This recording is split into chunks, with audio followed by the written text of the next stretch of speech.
Hey everybody, welcome back to the Dungeon Dive. Daniel here. I hope you are doing well, and if you're not, I hope you are soon. Okay, today on the Dungeon Dive, we are going to be taking a look at Star Wars Outer Realm, and that is, of course, with the unfinished business expansion, which was just recently released. I have paused a game here. I'm in the going into the mid game here, and I thought it was kind of in an interesting state to show. So that's kind of like why I'm doing the review at this point in the game. In this game, I am playing one player versus an AI, and I am playing as Bosk, one of the bounty hunters, and I am playing against an AI character controlled Lando Calrissian. So Bosk versus Lando. The bounty hunters in Star Wars were always such a strange phenomenon. They were in Empire Strikes Back for like 5 seconds, and what Boba Fett was in Return of the Jedi for like 3 minutes, and he didn't really do anything cool at all in the movie. He hardly did anything in in Empire. Bosk was shown on screen for maybe a half a second, along with the other bounty hunters in Empire in the original versions, and yet somehow they became super super popular. It was very very weird, and it all had to do with the toys because they were definitely some of the cooler looking toys. Now, I am almost 50, so of course, Star Wars was a big part of my life growing up. Star Wars, the first one, was the first live action movie I saw in the theater. And I remember the time I saw Empire in the theater with my mom. And then I also remember both my mom and dad pulling me out of school to go see Jedi on opening day. There was hardly anybody in school when I was in, I think it was fourth grade I was in when Jedi came out. But yeah, the bounty hunters were always super cool and super popular, even though a lot of us didn't know much about them. We just kind of liked the way they looked. But in this game, I am playing as Bosk.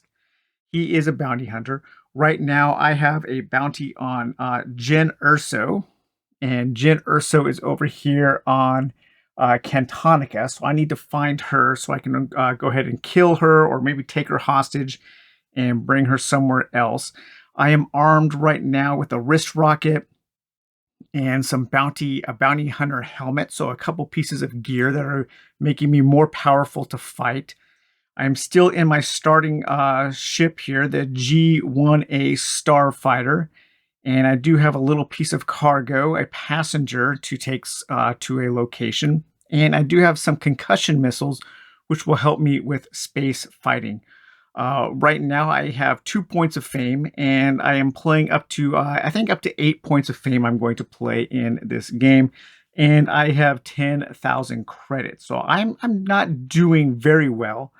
As far as my reputation chart here goes, I am at a negative reputation with the Hut, negative with the Syndicate, positive with the Imperial, and neutral with the Rebel. This is a pretty cool system. It's very easy to keep track of. There's only 3 states for each reputation track with each faction. You are either in a negative state, a neutral state, or a positive state, and you just kind of move these up and down and around. And those might trigger certain things with certain keywords. So my AI component here is Lando Calrissian, and he's a smuggler. So his main goal in the game is not to get bounties, not to hunt and track down people as a bounty hunter, but to take cargo, to pick up and deliver things from one place to another. And he is absolutely trouncing me right now. He has, what is it, 20, let's see, 10, 11, 12, 13, he's 14,000 credits, but he just spent some to purchase his fifth fame point. So he's already halfway to winning the game. And he is well on his way to win this game. I have a feeling that I'm gonna have a hard time catching up to Lando here. But when you are playing solo, you will be controlling a character using a deck of AI cards. And we'll talk a little bit more about that in a minute. But the state of the board is like this here. I'm still at the level 1 patrols. So this game has these little kind of like secondary AI characters that come out and they patrol the star system. And you might have to fight them depending on where you are on the board when you have a certain reputation with that faction. And then there are all these little contacts, and the expansion adds these orange contacts, and those you interact with when you were those go out on a planet at the beginning of the game. And then the base game came with these other contacts, and those get put out on these contact tracks here, and you can reveal those in order to reveal the contact. And then you can also, this one here would be Dengar, okay, another bounty hunter there. And if there is a number there, then you go to your data deck here, and you would read that card to tell you what Dengar wants. And it usually is some kind of a skill test or a combat or a little story mission or something you can do. This data stack here, this this stack of cards here, is kind of like a simplified version of the quest cards in the Fallout board game.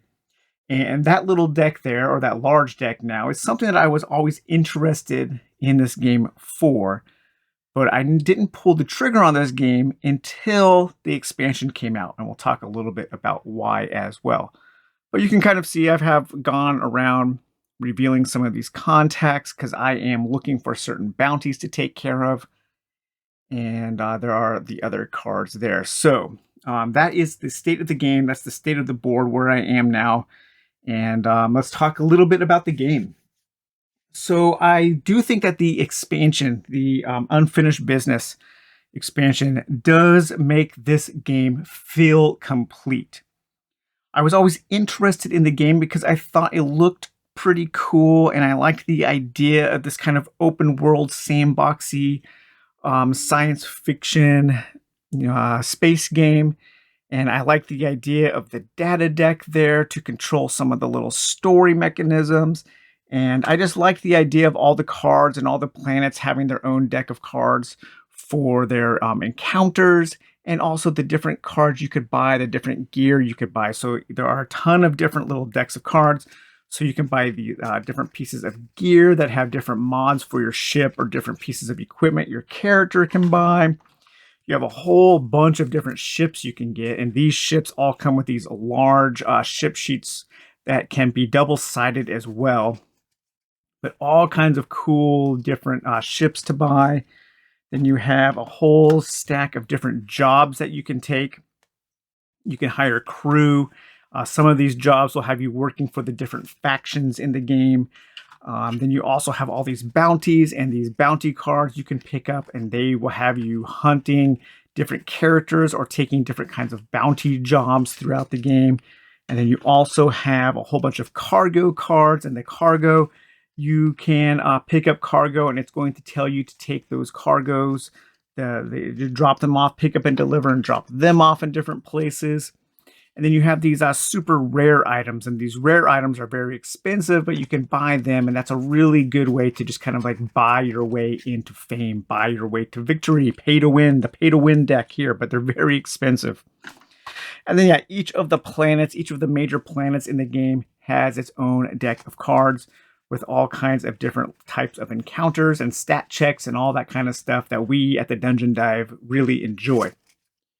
However, the base game, when I was looking at it, when I was reading about it, when I was watching reviews about it and reading, looking in the back of the box, it always seemed to be just lacking in the number of cards for all the decks. There were a lot of decks, but some of the decks only had like 10 cards. And it just didn't quite have that amount of variety that I like in these kinds of games. I've always said that, these kinds of games live and die by the amount of variety, live and die by their ability to make it feel like anything can happen when you play. And I do feel like the expansion alleviates all of those fears. It adds cards to every deck. It adds new ways to play the AI game when you're playing the solo game, and that's probably how I'm going to be playing it most of the time. You used to only be able to play against smugglers, but the expansion added a AI deck for bounty hunters, so now you can play against the bounty hunters. The AI deck also added a special card for each of the characters in the game. And those will have special things that they can do. And like one of Lando's special abilities when his AI card comes up is he's able to just buy a point of fame for 8,000 credits. And that is super cool. And he has just gotten 2 of those almost in a row. Here's all the other characters. I forgot to show the characters. Ketsu Onya, IG-88, Boba Fett, Jin Erso, Han Solo, Maz Kanata, Hondo Onaka, Hera Syndulla, Enfys Nest, Dengar, Chewbacca, Cad Bane, Black Krasanta, and Dr. Afra.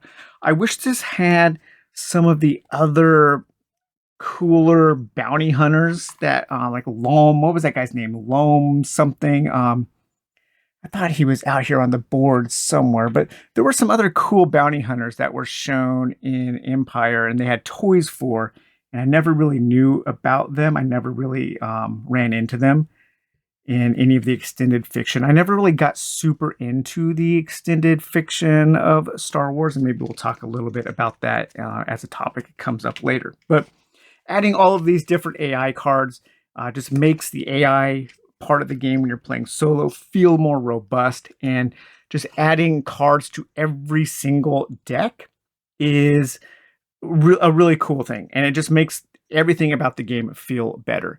I think it does kind of complete the game and make the game experience more complete, kind of like those first 2 small box expansions for Eldritch Horror did. Okay, so now I'm going to try to anticipate a few questions and some of the questions that I have seen come up regarding Star Wars Outer Rim.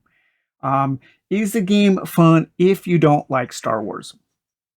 So I already said that, my history with Star Wars, I loved it growing up. But to tell you the truth, I am absolutely sick to death of Star Wars. I have not loved a Star Wars thing in a very, very long time. Probably since the special editions were re-released in the theater, and I loved my experience of going to see those in the theater. I also really do like the newest Lego Star Wars game, the big epic one that combines all of the movies together. That is really a fun video game. But I like it more for its video game qualities rather than its Star Wars qualities. And I think you can say the same thing about this game. I think this game is a tremendous amount of fun. I really, really like this game. I'm having a fun time playing it. And that has almost, I don't think has anything to do with it being Star Wars. And I really do think that a person who does not like Star Wars or who does not know anything about Star Wars could have a really fun time playing this space-based sandbox game where you are working either as a mercenary, as a bounty hunter, or as a smuggler, picking up, delivering, taking on jobs and contracts, and fighting space combat and land combat. It has a lot to offer above and beyond its Star Wars IP. How does it compare to Xayah and Firefly? I do not know how it compares to Firefly. I like Firefly even less than I like Star Wars. Just not a fan. I'm not a Joss Whedon fan at all, really. I've never been super into Joss Whedon. I kind of like Buffy, at least the first 4 seasons. I've always just had a problem with his writing style. I don't enjoy it. And for me, Firefly, I watched it all and it was simply okay. It was an average television show for its time. The game Firefly I could probably get into, but the board looks really, really big. It looks like a big table hog of a game, and I don't know if it would fit on this game on my table. I almost bought it last night, but I decided against it just because I think it looks too big. Star Wars Outer Rim fits on my table very nicely, and so I'm able to play it. But how does it compare to Xayah? It's kind of, I feel it's a little more. It's really hard to answer. Xayah feels a little crunchier, but neither game is super crunchy. I mean, we're not talking you don't have to be a rocket scientist in order to play either of these games. But Xayah feels like maybe there is a few more wrinkles in its systems. And yet, Star Wars Outer Rim feels like a little more of a popcorn movie of a game. I'm not sure if that is exactly right or true or not. but that's how I feel. I think Star Wars Outer Rim is better at giving you these little story moments and allowing you to kind of connect the dots between the characters in the game and what is going on thematically and mechanically. Whereas Zaya feels a little more open in how it approaches its sandbox nature. So I think that's how those two would compare.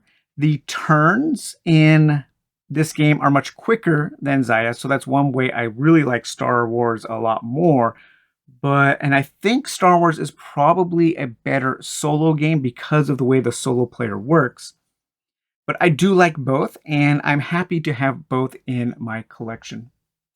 And the final kind of anticipated question is, how does it play solo? I think it plays really well solo. I'm having a blast playing against a character, and each of the characters, because they have their special custom AI card that is mixed in with another 5 cards, feels different. When this comes up, you're like, oh crap, his his custom card is coming up again. And Lando is probably going to have enough money to buy another point of fame because Lando's all about getting that money. Um, but I like that. I like that now you can play against any character in the game. They've added more to the AI system. They've added more of the AI cards kind of like to your data deck. The way that the AI player works is it really is kind of a glorified timer, but it is a timer that works thematically. And so I appreciate it. I like it. It doesn't take away from the game. I think this is an instance of a timer adding to the game because the timer is the AI player is trying to get up to 10 victory points or 10 fame points before you do. And the way it really works as a timer is as that AI player is scouting about the galaxy here, the Outer Rim, and trying to make his pickup and delivery missions or his jobs or complete their bounties, they don't have to encounter cards in the same way that the players do. They have an easier time overcoming the challenges presented in the game.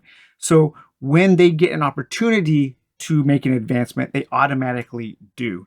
And so in that sense, it is more like a timer than it is another player, but it is keeping you on, it's kind of lighting a fire underneath you to get your crap done before the AI player does. And because they are moving around and actually engaging with the board in a similar way that a player does, it doesn't just feel like an arbitrary timer. So I really do like that. So a few things that I do like about the game. It is an easy sandbox game with quick turns. You can learn the game pretty quickly. It is a little fiddly. There's a lot of little chits and a lot of little if then, if you're on this space and this is happening, you have to do this. So there are some things to remember, but overall, it's a pretty easy game to pick up and learn. It does offer that kind of sandboxy feel where you can kind of do anything, even as a bounty hunter. Bosk right now, I need to focus on bounties because that's my specialty. So I want to go out and capture prisoners and take them where they need to be, or I do want to kill them. You also do want to make sure you don't ignore your normal jobs or your normal cargo pickup and delivery stuff, because you can pick up these easier jobs and take them along the way while you are hunting for your bounties. So there is still a sandbox feel.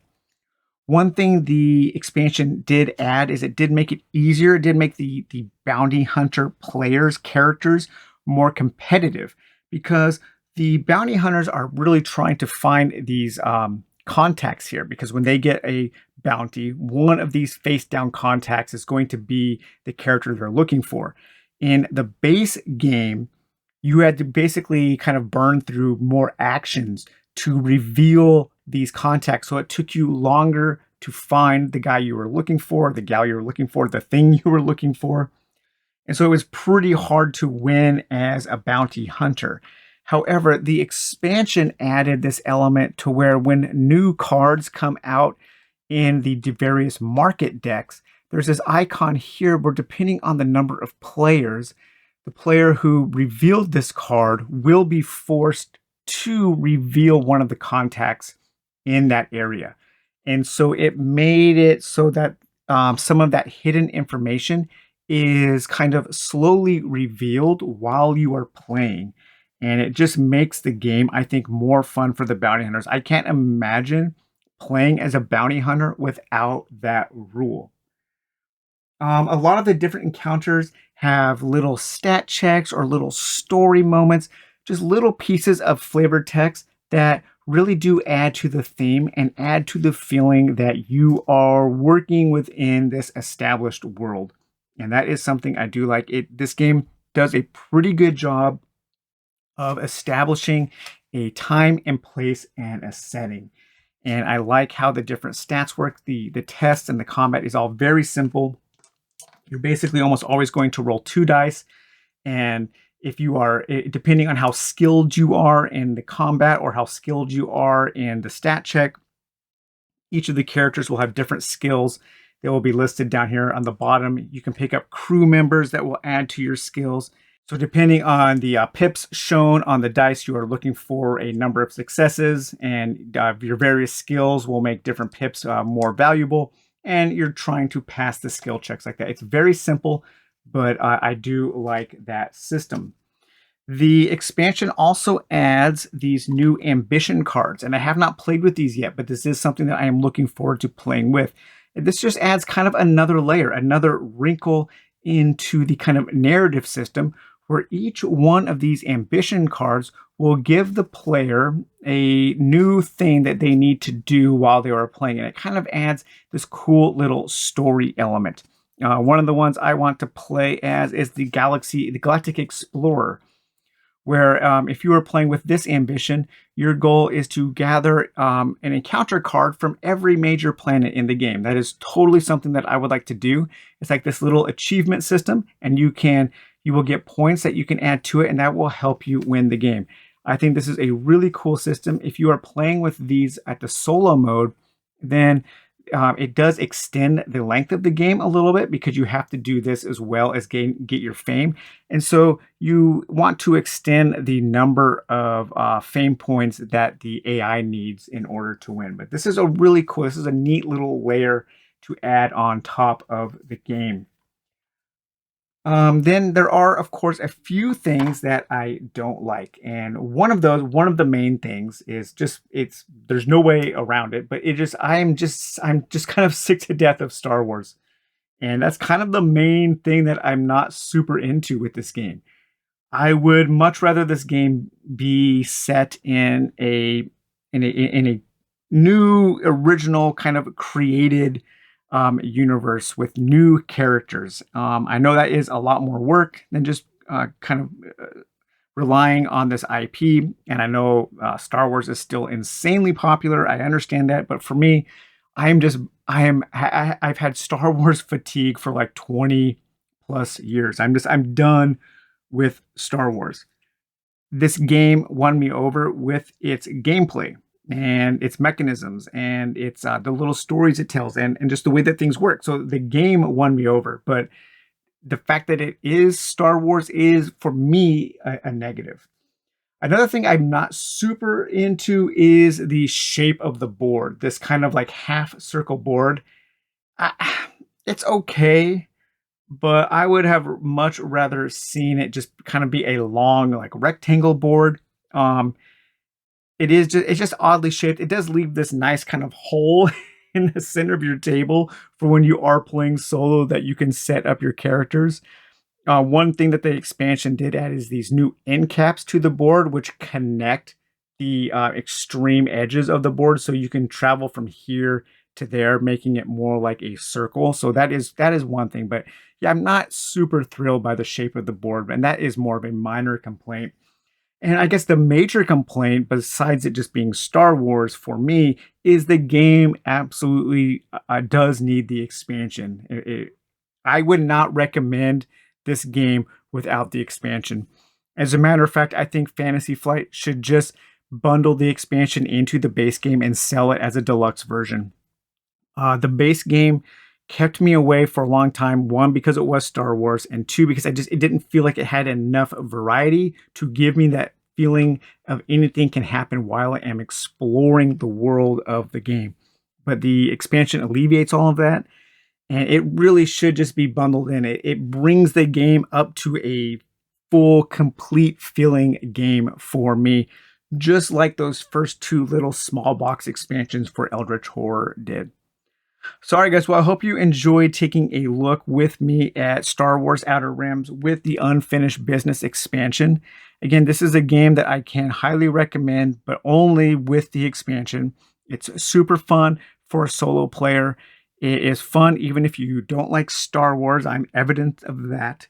And it just it just has a really cool kind of a spacefaring, space opera, pick up and deliver bounty hunting vibe, and I really do dig it. So, all right, guys, well, I hope you enjoyed this video. We will talk to you later. Bye-bye.